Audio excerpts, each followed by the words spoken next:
मेरे प्यारे देशवासियों, मैं बिहार के लखीसराय ज़िले के बढ़िया गांव के वार्ड नंबर 5 का निवासी हूं। मेरा नाम भूपेंद्र है, मेरी उम्र 55 साल है और मैं एक निजी अध्यापक हूं। मैं वैसे अंग्रेजी ही पढ़ाता रहा हूं, लेकिन हाल के वर्षों में मैं पिछले लगभग 8 वर्षों से मैं हिंदी भी पढ़ा रहा हूँ। इसकी वजह है मेरा हिंदी प्रेम। हिंदी दिवस की शुभकामनाओं को मेरी तरफ से स्वीकार करें आप। हिंदी भाषा के बारे में मैं कुछ बात कहूँगा। ये बात बहुत अहम है।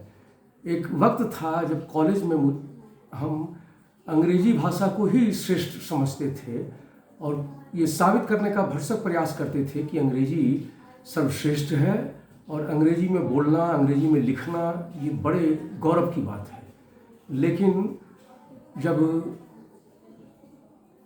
कुछ वक्त जब बीता तब मुझे एहसास हुआ कि नहीं, हिंदी भी एक बहुत ही नई भाषा है। इसका इतिहास बहुत पुराना नहीं है और इसमें भी कई श्रेष्ठ रचनाकारों ने बड़े ही श्रेष्ठ साहित्य रचे हैं और इनसे महरूम रहना एक बड़े जो है महान परंपरा से वंचित रहना है। मैंने लगभग 20 वर्षों तक हिंदी साहित्य पढ़ा। हमारे बढ़िया गांव में 100 साल से भी अधिक पुराना एक पुस्तकालय है जिसे आज़ादी के पहले बनारसी दास पुस्तकालय नाम से जाना जाता था। इसकी स्थापना हाहा बंगला में हुई थी और बाद में इसका अपना भवन जब तैयार हो गया मुख्य सड़क के पास में, तो इसे वहाँ स्थानांतरित कर दिया गया और आज भी यह कायम है। अब तो पुस्तकालय के प्रति लोगों की रुचि बहुत कम हो गई है। डिजिटल माध्यम आ गए हैं और सोशल मीडिया से जुड़ करके लोग टेक्स्ट बुक वगैरह भी बच्चे पढ़ना भूल चुके हैं।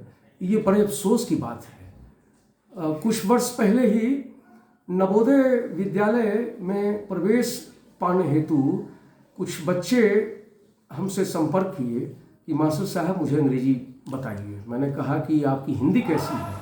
हिंदी व्याकरण का मैंने कुछ उनसे मैंने सवाल भी पूछे तो मैंने देखा कि कारक, लिंग, समास, संज्ञा, इन सब चीज़ों की जानकारी भी अब कस्बे के बच्चों में बहुत कम पाई जाती है। यानी हिंदी पढ़ने और हिंदी में लिखने की परंपरा बहुत तेज़ी से खत्म होते जा रही है। इस पर आप लोग भी अमल कीजिए। क्या होगा जब आपके बच्चे केवल कुछ टुटकुंजिया अंग्रेजी में ही संवाद करेंगे और अंग्रेजी का भी ज्ञान वो उनको ठीक से उनके पास में नहीं है, तो न वो अंग्रेजी के रहे न वो हिंदी के रहे, वो बीच में बच्चे मारे जा रहे हैं और इनकी तादाद बढ़ते जा रही है। ऐसी भाषाई संस्कार के अभाव में कहाँ हमारी संतति तरक्की करेगी, क्या छवि बनाएगी। और विदेशों में हम हिंदी भाषी हास्य के पात्र बन चुके हैं। इसकी वजह है हम अपनी भाषा और अपनी संस्कृति का परित्याग कर रहे हैं। ये मैं आपसे कहना चाहता हूँ कि आप लोग भी अपने बच्चों को बीच बीच में हिंदी के अखबार, हिंदी की कुछ पाठ्य पुस्तकें हैं, कविता, कहानी, उनको रीडिंग दिलवाइए। उनको कहिए कि आप सस्वर पाठ करें, आप उनको सुनिए। बतौर अभिभावक और बतौर घर के वरिष्ठ सदस्य के रूप में अगर आप उनमें रुचि पैदा करेंगे तो ज़रूर वो हिंदी की तरफ मुखातिब होंगे और अपनी भाषा में रमने पर उन्हें पढ़ाई में भी मन लगेगा। यही मेरा कहना है, यही मेरा संदेश है। हिंदी दिवस को आप लोग केवल औपचारिकता मात्र न रहने दें। हिंदी भाषा को आप पढ़ें, इसके साहित्य को पढ़ें। तुलसी, मीराबाई, रसखान, कबीर आज भी प्रासंगिक हैं। ये जीवन की जटिलतम परिस्थितियों में भी आपको अपनी वाणी से उत्साहवर्धन करेंगे आपका और आप गौरवान्वित महसूस करेंगे हिंदी की गौरवशाली परंपरा पर। तो आप हिंदी से जुड़िए, यही मेरी मंगल प्रार्थना है। धन्यवाद।